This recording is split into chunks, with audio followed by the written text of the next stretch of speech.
this is not covering the work of Metal Earth, but we thought it would be interesting, and I asked Ross if there's interest, we can show this while I'm coming to this event. So, and the cases are also Canadian, so I thought this would be useful here. So we will not be covering large scale, but rather we could directly target. So we'll see if we can get something out of some of the deep learning solution we've been playing, and it would be mainly focusing on seismic data. So the work is conducted under the frame of a smart exploration, where we have partners from Tetra Tech, as I said, and the story is very actually short. So we had a site in central Sweden where we got a number of seismic diffractions, and diffractions are generated from discontinuities, isolated bodies, and we were very interested to see if the mineralization is cross-cut by a major fault, and that's why we see diffraction at the tail of the mineralization. But the data set was very bad quality, and we tried quite a bit of work on this, and we failed. And I said, okay, we went on. Why not we look at some Canadian data sets where we have beautiful diffraction from some of the deposits? And that's where we came into this data sets, and I thought it would be interesting to present it here. So these are the co-authors. So Magdalena said, make sure that people know who I am. So if you got a question, make sure you reach out to Magdalena, so you can find her in various places. And there are 2 publications already out from this data set. So one is from Half Mile Lake deposit. If you're familiar with Half Mile Lake Road, work of Noranda and Extrata later on, and it's a very known case where seismic was used to target VMS deposits, and the deep zone was explored, discovered through this work. And actually, this is also the data set that I did my postdoc at GSC, and Dave is here, so Dave was my boss then. And then we have another data set from Matagami that we thought it would be interesting to look at. So we have used 2 approaches. One is fully supervised deep learning, and the other one, the problem with supervised approaches, you need to have a training data set. This was covered. Jeff had a very good introduction to it. There are not many works done on seismic, so we're basically looking in the image, no data viable, no data points here. Rather, we're breaking the images, which would be, in our case, would be seismic data. And I think you could take the same approach as Jeff mentioned. The end product would be, in the future, you go directly to 3D data set. And, petroleum guys, they have already reached that level. Well, we're a little bit behind. And, of course, our case is more difficult. So we will basically, first case would be on fully supervised deep learning. But when you have to train data, you have to label a lot of events, especially when you're talking about seismic, and this is very difficult, and it will take lots of time. We don't have so much data. It's not like air mag, it's not like gravity, you have so much data. Even you're complaining here, if you compare this with hard rock data, we don't have so much data to begin with. And you have to generate lots of synthetic data, and the synthetic data, they have their own problem. So the second case comes here, that we say, okay, let's go to self-supervised deep learning solutions, where we will then train the data, or the solution would train the data, and you still have to provide some training data, but you really don't have to label it. And this labeling is very time-consuming, and it's very subjective also. Do I see diffraction? Is this diffraction or not? And will introduce error and problem in the solution. So then we took a Matagami case to showcase that this is possible. And sometimes you can combine them. We haven't reached there, so you can use self-supervised deep learning to get a solution that would be optimized for fully training, full supervised training deep learning solutions. So the objective, therefore, were maybe twofold. So, given the complexity of hard rock data, some are better than others. Do AI solutions provide, targets? Do they have potential to provide targets? Do we always have to use, as I said, fully supervised deep learning solution, or could we use self-supervised solutions that are coming very quickly into deep learning communities? And of course, showcase this with example that I mentioned. If you're not familiar, so this is, I guess, what I heard. None of your sites are covering this. So one is from Bathurst Mining Camp, Half Mile Lake, and the other one is Matagami, where you have it in Quebec. So I think both of them are VMS. I think some of you are more familiar than myself. I know a little bit about Half Mile Lake, which is very typical volcanogenic or volcanic hosted VMS. Matagami, I guess, is the same. So we have good data set there, 3D data, so it's really possible to do something there. So why we took half my leg, just to get you introduction, it was this beautiful diffraction. And you can see this is just one slice from a 3D volume. So if you just make a cut, this is the discovery, the deep zone. So it produces a beautiful diffraction, as you can see here. There are a number of other events in here, and I can tell you this is maybe a good thing of this work. At the time, we never pay attention to them. So I didn't pay attention to none of the other events. I think Noranda didn't pay attention to some of the other events that you see here. I'm not going to put my label on it, so you will see them later. And I think came out of this work. And I think it's really a very reliable target. And you can maybe guess it already where I'm looking at is not where the cursor is. But you can see the data is pretty noisy. You have a diffraction, very pronounced, a bunch of other things. And because at the time we were very interested in deep zone, and deep zone had this beautiful diffraction, we just focused on, we were just blind. And that's a problem that I think deep learning solution can overcome. You're very biased to what you want to find, and you sometimes miss other events. And this subjectivity, if it's taken from you, then I think it leads to some good outcome. Not saying that we don't need geologists or geophysicists, but this is another way of looking at it. So thinking get very complicated. I think now Jeff had a simplified version of all machine learning with random forest, but this is another way of looking at it. These are based on UNet algorithms, most of the deep learning solutions.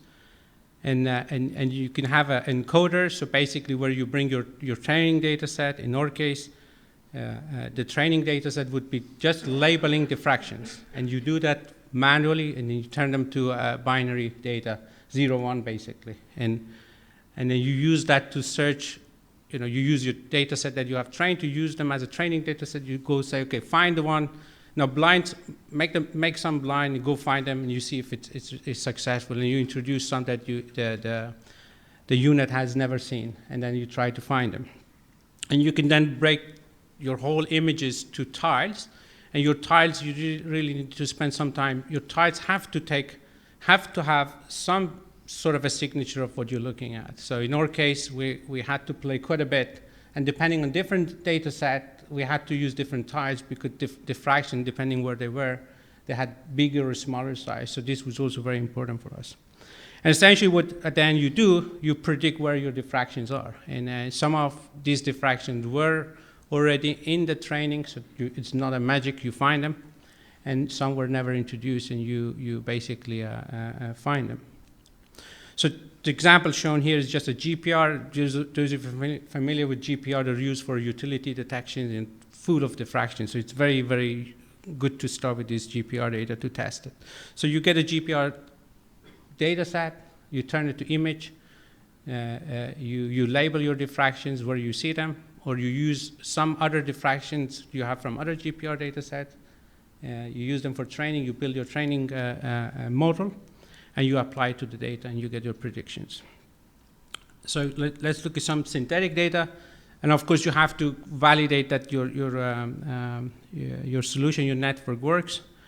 Here in this case, I don't know what you see, but as Magdalena says, trust me, there are diffractions there, but they're very weak. So you will see it later. So diffractions are also weak. So this is what we input. They have different background noise, so you can introduce what noise you want to have. And then these are the predictions. So these are something you don't see by your eyes from that distance at least, but I can see it from here. And if you want to really be sure they're there, they are there. So this is 0-1 representation of those diffractions in the images. And the red colors are what the network managed to find. Synthetic, everything looks good. You would say, well, I mean, in my area, it's never like this that you have one little object. You have stratigraphy, I don't know, you have foliation, lineation, shearing, and it's much more complicated. Then you say, okay, let's make another synthetic data set. We now have introduced, in the whole system, some sort of a lineation or, I don't know, foliation, let's call it, with some different angles. So there are still diffractions there. This one is shown there. Again, we use a training data set that has these diffractions, very clean representation of them, and they will go and, the network will go and look for those, and we'll find them very nicely here. And even when they are conflicting each other, actually, the network is very, very successful. You could say this is not magic because it's synthetic data. It's often very easy to find the training data set for synthetic data. This is real data, GPR. You can see the diffractions are not very pronounced. And some of the solution you have, so these are labeled by hand, as you can see it. So we call them ground truth. This is what we predicted. And if you just superimpose them, this is how they look like. And it's surprisingly, in some of these ones that the arrows show here, we never actually labeled them. Or we were not sure if they're diffractions. But because we have some labeling that they contain this kind of a signature in the data, they're able to find those diffractions, the tails of those diffractions. So it's really working on GPR and synthetic data. Let's get to the half-Milek case. We said, okay, let's see if we can see the half-Milek diffractions, and the target was half-Milek. We had to play quite a bit with this one because the diffraction in here is pretty big. So we start with smaller tiles. We had also this problem of overfitting that it was mentioned today. So we had to redo again the tiles. So basically you break your images, many inlines. So we're doing at the moment everything 2D, so that's something you have to also bear in mind. Even the data is 3D, we're breaking all inlines as 2D images, and then we're breaking them to different tiles that are overlapping each other. So we have a training data set that this could be the fractions that we saw on the GPR. We upscale them, for example, or we generated also synthetic data that we had them from representing hard rock environment with faster velocities. And you get these solutions. So these are labeled. So essentially, we labeled the deep zone diffraction signature. And you see in some places, the data is noisy. It's predicting, or I could say overfitting, finding something that is not of any interest. But it's very easy to null them and exclude them just using image processing approaches. But what really got our attention wasn't half-Milek here, the deep zone of half-Milek. It was this guy. We never labeled this guy. He came at the edge of the cube, and I'm pretty sure in all our publication early on, we interpret this to be a reflection. And now when I'm looking at this event, I say to myself, it was very full, because it has a curvature. I can see it now. But we didn't see it. But you can see now this algorithm managed to see that one as a diffraction, even though it was never trained. We say if this is a diffraction, we should still be able to see it in a 3D volume. So we went on, we modeled the diffraction response, first of half-Milek. This is the deep zone of half-Milek. So okay, let's see that one, because you have a 3D cube, so you should be able to see how the diffraction looks in a 3D volume of data. So this is the diffraction response of the deep zone. So it very well fits the whole thing. I just go back. This is the diffraction that was picked up by the deep learning solution, supervised solution. And you can see it has a very nice signature. So it's really easy to fit a diffraction to this. And if you fit a diffraction to this, you find a solution so that a diffraction generating this signal is actually possible. But the beauty of this is, because it comes at the edge of the cube, it was never of interest because the actual position of a diffractor that generates this is actually outside of this cube. So by fitting this now, I'm actually able, assuming some velocities, et cetera, I'm able to say there is a very strong diffractor like the deep zone sitting outside of the cube. And because it's outside, it's actually the response you pick up on the 3D volume. It's deeper. It feels like it's deeper, but it's not actually so much deeper because it has to be higher up in order to show its response in this volume. So we found a very, very interesting target. You can see it now. I go back. It has a very strong amplitude response. It's a beautiful diffraction, and one has to explain this, why it is appearing here. So we did reach Teravelli. I guess Teravelli now owns the site that this could be a very interesting target. They said, we have so many targets, we don't want more targets. Anyway, it's very, very interesting that this was found out, and we're very happy that we really have a real case showing it. But as I said, all this training, labeling is very time consuming. And I think, hard rock people should come up with a campaign like maybe Google, if you know the story of all this thing, cats and dogs is often used. Google search has seen many cats and dogs, and that's why it's very easy for them to say this is cats and dogs. But for us, hard rock seismic people, we don't have so many of this kind of information. So we maybe need a campaign, all of us, everyone puts in, you label this, and somebody QC it, say, just give me all the fractions you have in your data, share it with me as a label. It would be very, very interesting exercise.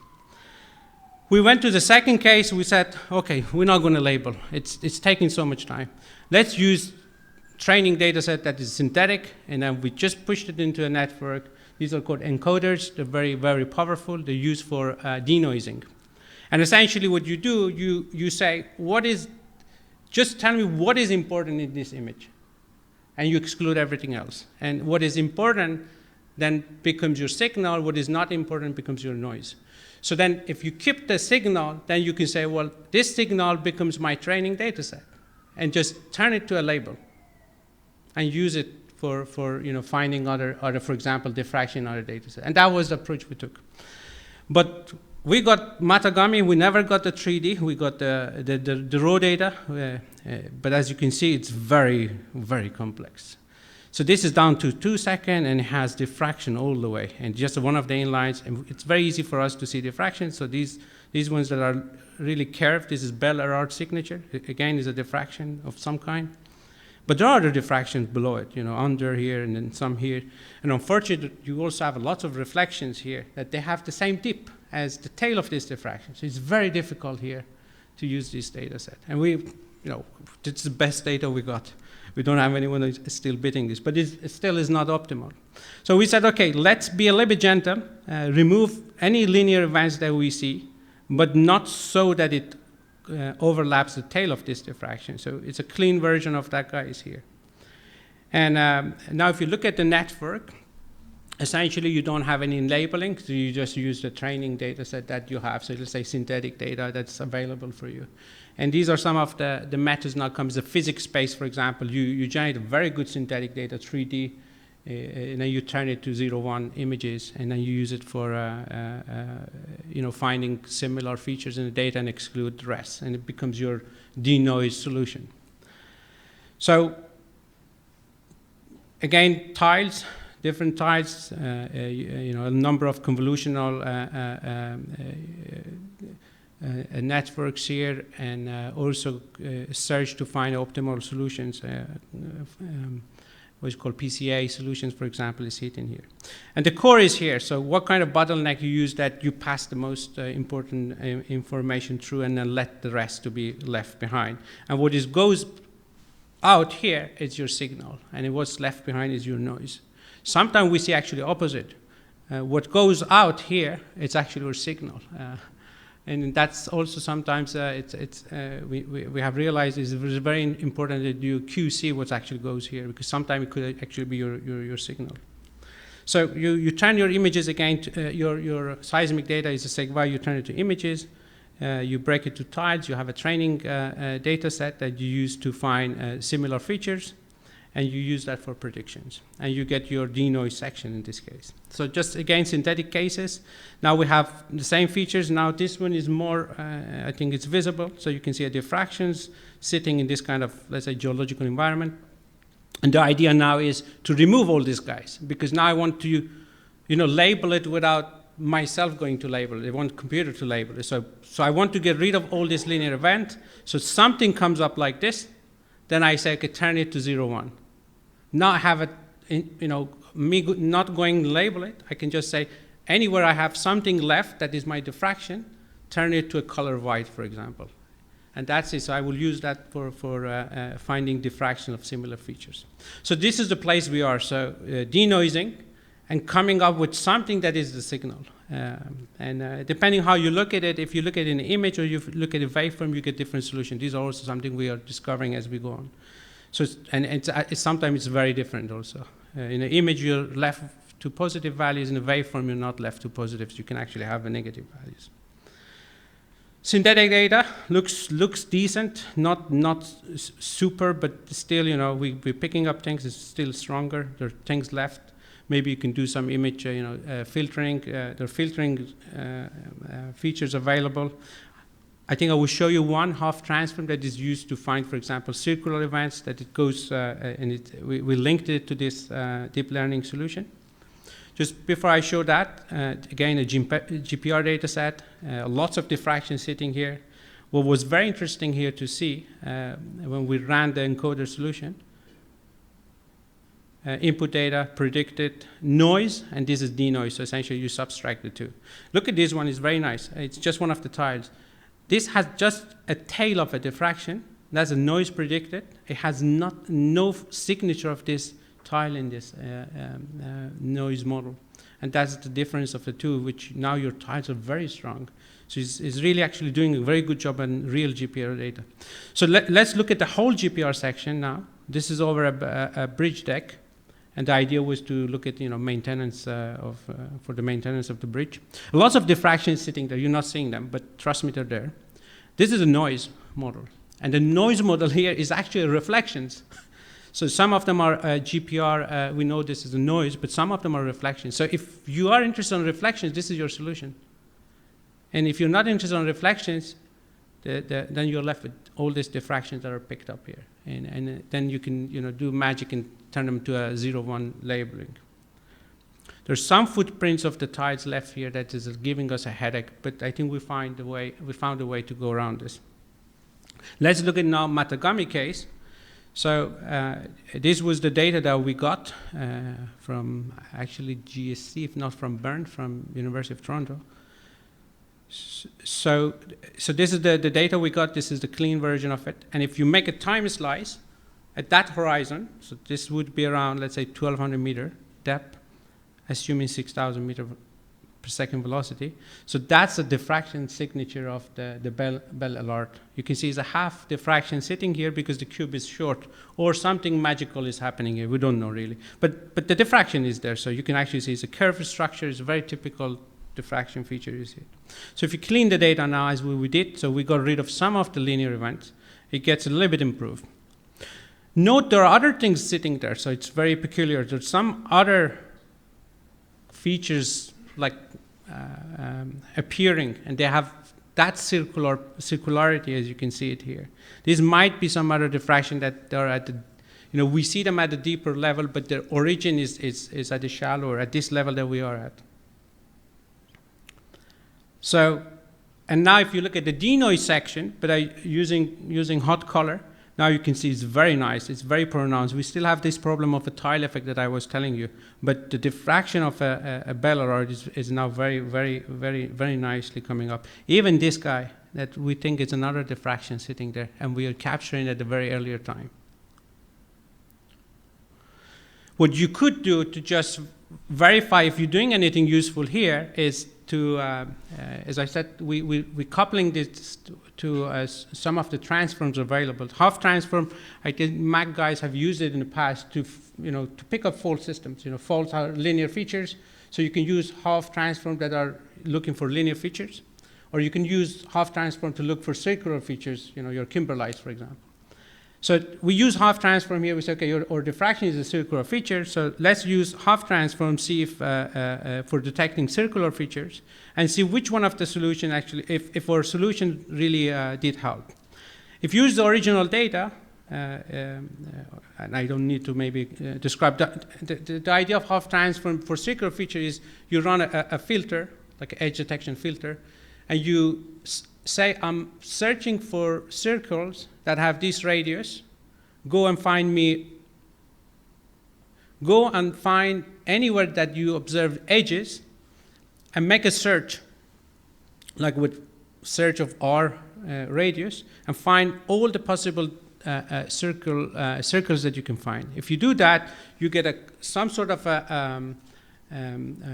like a voting map, where you have the highest concentration of possible circles. And center of where that high density or high probability map is, the center of that is the center of your circle.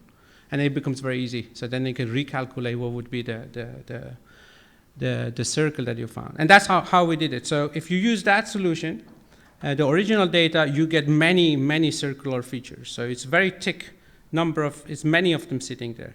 If you use the filter version that we filtered in the data, it's less solution. But if you use the one we denoise, there's actually only one solution. So it's really denoising work that we did. We think is actually doing the work.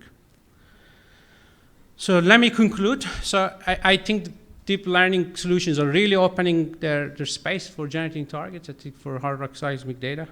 And especially in the case of half my leg, we're very convinced that there must be something sitting there. I don't know if it's a VMS, but somebody has to explain this one way or another. And you saw that the fully supervised deep learning solution managed to find that target that which we never labeled it. So as Jeff was trying to convince you that his solution was also good, we also have one case here. Anyway, this was not our intention, but we found it, and it's very good to show it. And the autoencoders, they're actually very good because they can help the fully supervised deep learning solutions to go a little bit faster. And with that, I thank you all, and also Magdalena for this good job.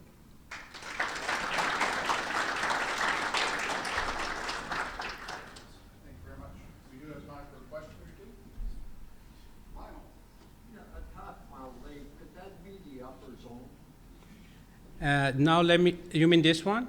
This one is a deep zone. That's a deep zone. The upper zone would be somewhere, can I go back? Looks like I'm not able to go. Oh, no, I am going back. So correct me, the first one was which one? The upper zone was the middle one, right? This would, yeah, so the upper zone would come somewhere here as far as I recall.